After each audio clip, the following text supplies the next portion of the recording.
हो हो चला.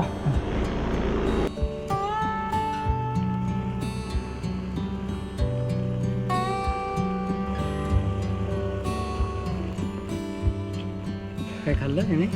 हा नाश्ता करून आता तू कसं जाणार? रत्नागिरी आणि मग समेश्वरला बाहेर पडू ना. हां बरोबर, संगमेश्वरला डायरेक्ट बाहेर. समेश्वरला डायरेक्ट बाहेर पडू. चालेल निघतं मग. चल घे. हां चल. फोन कर. हां चालेल. चला येतो. चला. खायला घेऊ. नाही नाही आहे सगळं. नाही नाही हां चालेल. तर मित्रांनो निघालो आपण मुंबईच्या दिशेने परत. काळजावर दगड ठेवून नेहमीसारखा या सुंदर अशा जागेतून निघण्यासाठी. खरंच इच्छा ना यार, एवढं सकाळ सकाळ मस्त वातावरण आहे. आणि ही आपली शाळा, पहिली शाळा, ही माझी पहिली शाळा, जिल्हा प्राथमिक शाळा मिठमुंबरी. बर्गमॅनचे 9500 किलोमीटर पूर्ण झालेले आहेत. अजून फक्त 500 किलोमीटर बाकी आहेत 10,000 किलोमीटर व्हायला. ही आमची जुनी पायवाट होती. जेव्हा आम्ही मुंबईवरनं यायचो तिथून बोट यायची, त्या बोटीतून बसून आम्ही पार करायचो, इथे यायचो. आणि इथून मग हा जो एक वाट चालली आहे तिथून आम्ही हळूहळू घरी जायचो. आता मी थोडा आपल्या मिठमुंबरी तारामुंबरीला जोडणाऱ्या ब्रिजवर थांबलो. थोडं शूट करतो आपल्या बर्गमॅनचा. आपला समुद्र, निळसर, देवगडच्या पवनचक्क्या आणि आपली सुंदर अशी बर्गमॅन.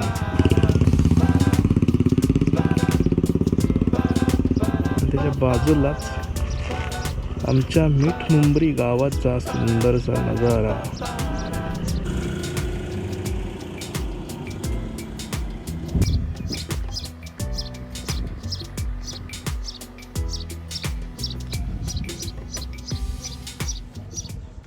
मित्रांनो माईक टेस्ट केला आहे. It is working fine. मस्तपैकी चालतो आहे. आणि हे बघा पवनचक्क्या. मी पवनचक्क्यांचा देवगड बोलणार होतो. देवगडच्या पवनचक्क्या मस्त सुंदर सुंदर बोट दिसत आहेत की नाही माहीत. आणि हे विठ्ठल रखुमाईचं मंदिर. आणि कसं बाय बोलू या. Bye bye tata. नजर आला पण चला बाय तर बोलावं लागणार आहे, कारण आपल्याला निघायचं मुंबईसाठी. पुढची कामं पण करायची आहेत. मला थोडं पण चांगलं वाटत नाही आहे निघताना. जणू देहती पंढरी आत्मा पांडुरंग, तो बघा पवनचक्कीचा व्ह्यू मस्त भारी दिसतोय. का यार आमच्या गावाचं डिस्टन्स एवढं मोठं का आहे? 450 किलोमीटर.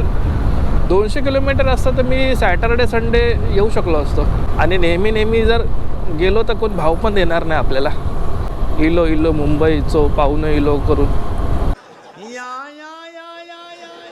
आता पूर्ण कातळावर हे जे मंदिर बांधलंय ना मस्त आहे. श्री क्षेत्र ब्राह्मणदेव मंदिर. देवगडचा डेपो आला आहे. आणि मला ना थोडं असं हे होते मनात की काढूया व्हिडिओ आपण. तर देवगड डेपो आपल्याला श्राप वगैरे द्यायचा, त्याच्यापेक्षा आपण एक व्हिडिओ काढून जावे. हे बघा कसे मरतात ते. पाणी डायरेक्ट टाकतात, बघत पण नाही बाबा कोण येता कोण जाता. फक्त आपण ना गाडी हळू चालूया, कारण इकडचे रिक्षावाले आहेत ना डायरेक्ट ठोकतील आणि बोलतील तुम्ही फास्ट होते, म्हणजे आपल्यावर टाकतील. आणि हे रसवंती गृह बंद आहे. This is the view of Devgad depot. आपण आपली बर्गमॅन हळूच नेऊया. वा Santoshi hotel. Santoshi this the famous hotel of Devgad. I love Devgad असं लिहिलं आहे तिकडे, पण I love Mithmumbari more than Devgad. देवगडमध्ये आता परप्रांतीय एवढे वाढले आहेत ना की ते देवगड वाटतच नाही रे जुन्या काळातलं देवगड. सगळी बाहेरची मंडळी येऊन बसली इकडं. कोणाला आपण अडवू नाही शकत त्यांच्या जमिनी विकण्यापासून, किंवा तिकडे त्या जागेवर कोणाला बाहेरच्यांना धंदा करण्यापासून अडवू नाही शकत. बाहेरचे या तुम्ही धंदा करा, पण एवढा पर्सेंट कोकणकरांना मिळाला पाहिजे त्यातून. असं काहीतरी रूल्स असते तर कुठेतरी ते थांबलं असतं. असं ते जर थांबवायचं असेल तर. म्हणजे विचार करा, देवगड असा एक गावातलं ठिकाण आहे, कोकणचं ठिकाण आहे. त्या कोकणामध्ये समोरची बिल्डिंग बघा. जर मी ह्याचा फोटो काढून टाकला तर कोण बोलेल का हे देवगड आहे किंवा हे कोकण आहे ह्या बिल्डिंगला किंवा ह्या एरियाला बघून? नाही बोलणार, कारण हे ॲडॅप्ट झालं. ते गावाचं गावपण आहे ते निघून जाणार. असं आपण काय आपलं आता जेमतेम आयुष्य राहिलं 20 वर्षाचं. देव करो आणि जरा हे जे गावपण आहे हे गावपण तसंच जपून राहावं हीच आपण प्रार्थना करू शकतो. आपला पेट्रोलची टाकी जी होती ती कालच फुल करून घेतले, कारण बोललो की सकाळ असेल चालू असेल पेट्रोल नसेल उगाच तरी गडबड नको. हे बघा हे बघता तरी नाही बघता चाललो आपलं. हे असल्यामुळे ॲक्सिडेंट होतं. ते मित्र हो आपण आहोत आता जामसंडे या नाक्याजवळ. आपल्याला इथून लेफ्टला जायचं. हे जे बाजार दिसतं तुम्हाला इथे सर्व गोष्टी मिळतात. खूपशा गोष्टी देवगडमध्ये मिळत नाही ते जामसंडेमध्ये मिळून जातात. विजयदुर्गावरून येणाऱ्या गाड्या परत इथून मुंबईवरून येणाऱ्या गाड्या तर तिथे खूप जण उतरतात आणि मोस्टली खूप साऱ्या ज्या ट्रॅव्हल्स आहेत त्या पण ड्रॉप तिकडेच करतात. तर ही थोडी खासियत आहे जामसंडे बाजाराची. सध्या आपल्याला गोप्रो ठेवावं लागेल कारण माझे कान दुखायला लागलेत.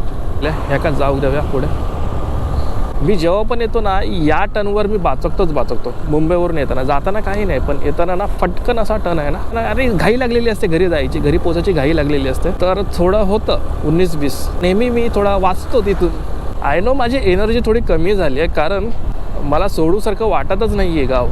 एवढं मस्त वातावरण आहे सकाळचंच आहे. हा स्मेल बघा, म्हणजे तुम्हाला नाही येणार पण मला येतोय. हा स्मेल बघा किती सुंदर आहे. आंब्यांच्या मोहराचा स्मेल चालू झाला आहे कारण आता एप्रिलमध्ये सर्व आंबे प्रॉपर तयार होतील आणि ते एक्सपोर्ट होतील इथून. आंब्यांची जी पूर्वीची चव होती ती आता नाही राहिली आहे. तो गोडवा नाही राहिला जो आधी आम्ही अनुभव करायचो हापूस आंब्यांचा. सांगायचं तात्पर्य तेच, एनर्जी लो असल्याचं कारण मला जावं असं वाटत नाही आहे मुंबईला, पण जावं तर लागणार आहे. हे बघा एकदम प्रॉपर कट केले तसे एकदम. मित्रांनो आपण आता वाढत ब्रिजवर आहोत. मी गोप्रो काढून टाकला आहे कारण खूप जड होत होता. त्याच्यामुळे मी हा जेव्हा आपण गावकडेला पोचू तेव्हा लावीन. तो एरिया आहे जिथे ते स्वीट फॅमिलीवाला जो कोयंडा आहे स्वप्नील कोयंडे तो राहतो. आणि हे सुंदर असं मंदिर वाडकर ब्रिजच्या बाजूचं लावलं. ट्रक होता अरे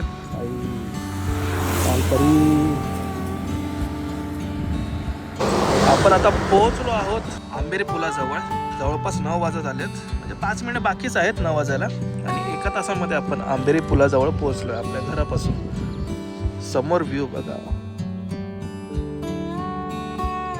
कोकण याच गोष्टींनी भरलेला आहे, म्हणजे या गोष्टींनी समृद्ध आहे. समुद्राचा जो खजिना आहे तो कोकणाला मिळाला आहे, ती खूप मोठी गोष्ट आहे. त्यामुळे कोकणाचं सौंदर्य सुद्धा टिकून राहिलं आहे आणि इथलं वातावरण सुद्धा एक वेगळंच आहे, स्वर्गासारखं वातावरण. चला आता आपण पुढचा प्रवास चालू करूया. मी गोप्रो काढून ठेवला आहे कारण खूप जड होत आहे.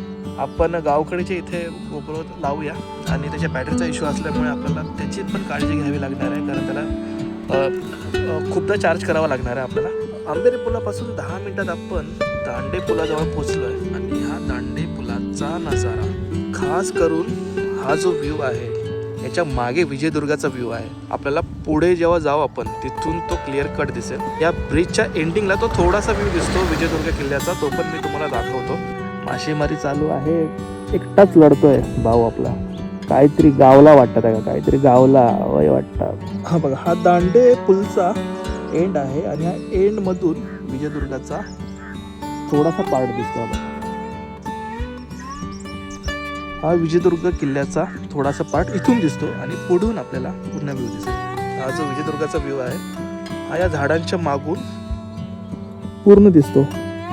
आपण इकडे खाली जाऊया या साईडला आणि इथून शूट करू. हा बघा पूर्ण व्ह्यू दिसतोय विजयदुर्ग किल्ल्याचा.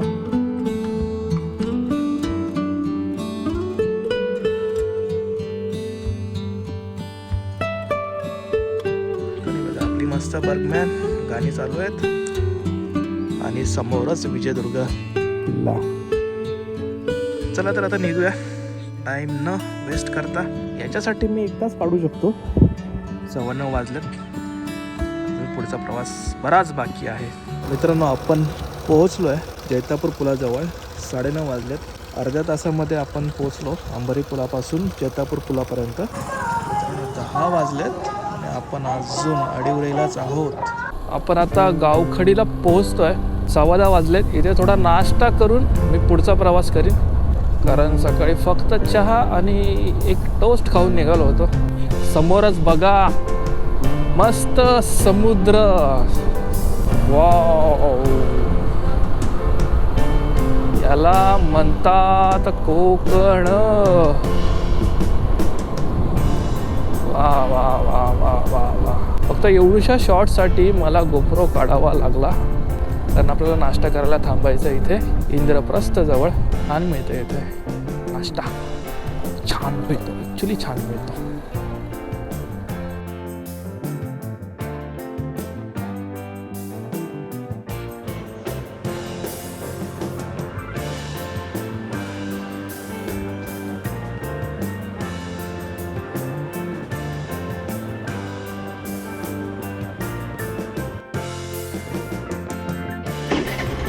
मित्रांनो 10:52 झालेत. नाश्ता झाला आपला.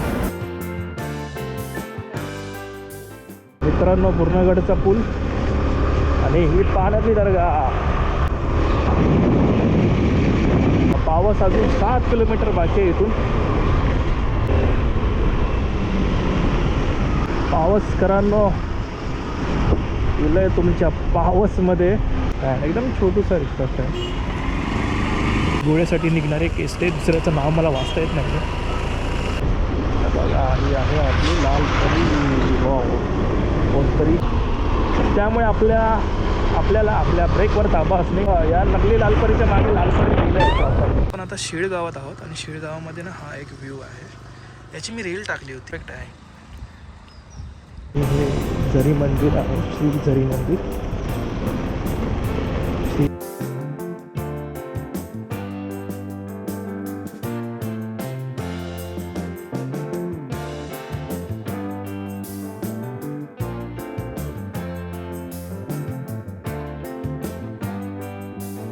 मित्रांनो आपण सध्या आहोत करबुडेमध्ये. घरातून निघाल्यापासून टोटल 4 तास कंप्लीट झालेत आणि 120 किलोमीटर झालेत. 7-8 तासाचा प्रवास बाकी आहे आपला. आणि सरळ आता आपण चाललो आहोत उक्षी करबुडे घाटात. शॉर्टकट आहे एक प्रकारचा, जो आपल्याला डायरेक्ट संगमेश्वरच्या जवळ आणून पोहोचवेल. उक्षी करबुडे घाट चालू झाला आहे आणि आता या घाटाची मजा आपण थोडंसं घेऊया.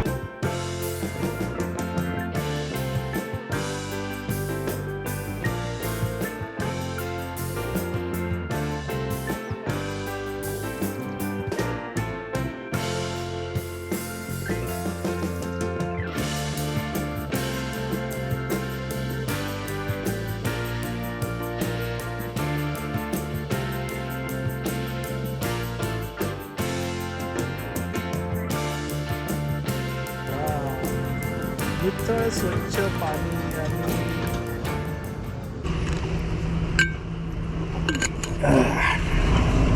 वा, गरमीमध्ये पाणीसुद्धा गोड लागते.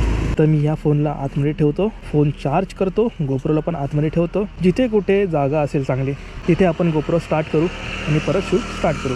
तर आपण आता संगमेश्वरला पोचलो. हा रस्ता पूर्ण धुळीमध्ये करण्याचं कन्स्ट्रक्शन अजूनही चालू आहे आणि वरची तुम्ही रांग बघू शकता. आता सगळा 200 किलोमीटरचा प्रवास पूर्ण झाला आहे. पण आता सध्या आहोत चिपळूणमध्ये. ही आपली वाशिष्ठी नदी चिपळूणची आणि ही आपली बस मॅन आणि हा आपला लिंबू सोडा. मित्रांनो ऊन एवढं खूप आहे ना, खूपच ऊन आहे. आणि म्हणजे डोळे बघा पूर्ण लाल लाल झाले. मित्रांनो आपला लिंबू सोडा पिऊन झाला. आता बघूया आपण महाडला पोहोचेपर्यंत किती टाईम जातो.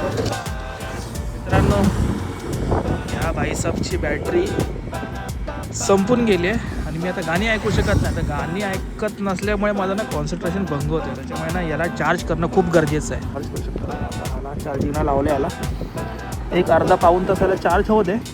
सध्या मी फोन खिशामध्ये ठेवला कारण इथे लावल्यानंतर ही जी गरमी दिसते तुम्हाला तापणारी, त्या मोबाईलला पूर्ण तापून टाकलं आहे. ठीक आहे असं. बघा आता वाजलेत 2:26, 717 म्हणजे 218 किलोमीटर आपण पार केलेत. मित्रांनो महाड यायच्या अगोदर कशेडी टनेल येतो माझ्या लक्षातच नाही आलं होतं. पण आता गोप्रो लावला आहे, बॅटरी डाऊन तर डाऊन, आपल्याला कशेडी टनेल तर कॅप्चर करायचा आहे. चलो मित्र हो, गोप्रो ऑन झालेला आहे. 3 वाजलेत, परफेक्ट 3 वाजलेत. 8, 9, 10, 11, 12 4 तास आणि 3 4 आणि 7 तास झालेत 7 आणि 7 तासानंतर आपण चाललो आहे कशेडी टनलमध्ये. नाही शकत लिटरली एकदम असं मला लिटरल. आपण 3 वाजता एंटर झालेलो. अगं या बॉडी नाही नाही नाही नाही नाही नाही नाही नाही रे देवा नाही नाही नाही. कशेडी टनेल नंतर लागतं ते एकच ठिकाण म्हणजे पोलादपूर. हा जो व्ह्यू आहे तो आहे महाबळेश्वरचा. इथून जे भले मोठे डोंगर दिसत आहे ते महाबळेश्वरला जाणारे डोंगर आहे. छत्रपती शिवाजी महाराजांचा पुतळा समोरच बघू शकता. तिकडे तिथूनच राईट साईडने महाबळेश्वरला जायचा रोड आहे. आपण पोहोचलो आहे महाड सिटीमध्ये, महाड शहरामध्ये. 3:24 वाजलेत म्हणजे जवळपास आपल्याला 7.5 तास झालेत. त्याची काळजी घेता मी सुरामध्ये पालिके लेफ्ट साईड बंदरपाले आहे. गोप्रो चार्जला लावला आहे असं टाकून दिलं आहे पिशवीमध्ये. चार्ज होत राहील तो हळूहळू म्हणजे ॲटलिस्ट 30% जरी झाली तरी हरकत नाही. एवढंच की हे उन्हामध्ये वाट लागली पण नजारे मस्त आहेत. टोटल 300 किलोमीटर आपले पूर्ण झालेत आजच्या दिवसाचे. 3:45 वाजलेत पण थोड्याच वेळात पोचू माणगावला. माणगावमध्ये आलो आहे. लक चांगलं आहे आपलं, लक चांगलं आहे. माणगावमध्ये ट्रॅफिक नाही आहे. चला सक्सेसफुली आपण बाहेर पडलो आहोत माणगावमधून म्हणजे माणगावच्या बाजारपेठमधून. मित्रांनो इंदापूरसुद्धा आलं आहे आणि इंदापूरमध्ये सुद्धा थोडीशी ट्रॅफिक आहे. म्हणजे चला सक्सेसफुली इंदापूरसुद्धा क्रॉस झालं आहे.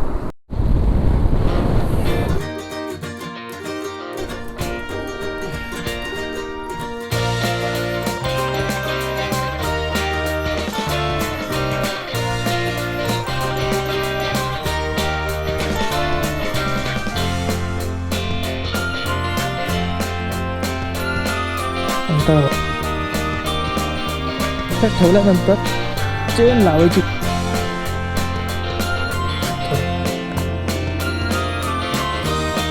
मित्रांनो आता वाकण फाटा येईल थोड्याच वेळात. मस्तपैकी टॉयलेट वगैरे करून फ्रेश झालो आहे. पण यार इथं वाट लागली आहे. हे बघा पूर्ण खाचा पडला आहे म्हणजे 9 तास होत आलेत आपल्याला.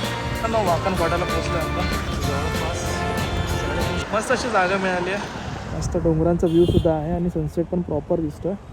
खाली थोडं कचरा ते अवॉइड करूया. आणि हे बाजूला बघा यांचे बघा यांचा बघा काय चालू आहे. इकडे मस्त सनसेट होतं आणि यांचं हे मारामारी चालू आहे. पण जाऊ द्या त्यांचं चालू द्या. पण तुम्ही सनसेट बघा सुंदर असा सनसेट आहे भारीच. त्यांचं अजून डन नाही झालं चालू आहे. मित्रांनो आपल्या समोर जो दिसतो आहे तो आहे सरसगड आणि त्याच्या खाली श्री बल्लाळेश्वराचं मंदिर आहे. वाकण फाट्यानंतर थोडंसंच एका राईट साईडला हा व्ह्यू दिसतो. मित्रांनो आपला गोप्रो परत सज्ज झालेला आहे. 6:30 वाजलेत. 400 किलोमीटर पूर्ण करण्यासाठी फक्त 5 किलोमीटर बाकी आहेत आणि आपण खोपोली पार केलं आहे. आपल्या ट्रिपचे 400 किलोमीटर पूर्ण झालेले आहेत. 9 नाही 8 ना 9 10 11 12 म्हणजे 4 + 6 10.5 तासातले 1 तास जर वगळला तर 9.5 तासात आपण 400 किलोमीटर पार केलेले आहेत कोकण पट्ट्याचे. हा बघा हाच तो डोंगर.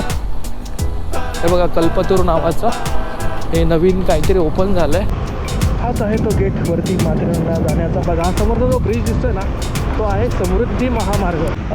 कंप्लीट 12 तास झालेत आणि टोटल आपले 450 किलोमीटर झाले आहेत इथपर्यंत. आणि इथे आपला प्रवास संपला आहे. कॉन्फिडन्स नव्हतं मी राईड करू शकेन की नाही करू शकेन कारण हेल्थ इश्यूमुळे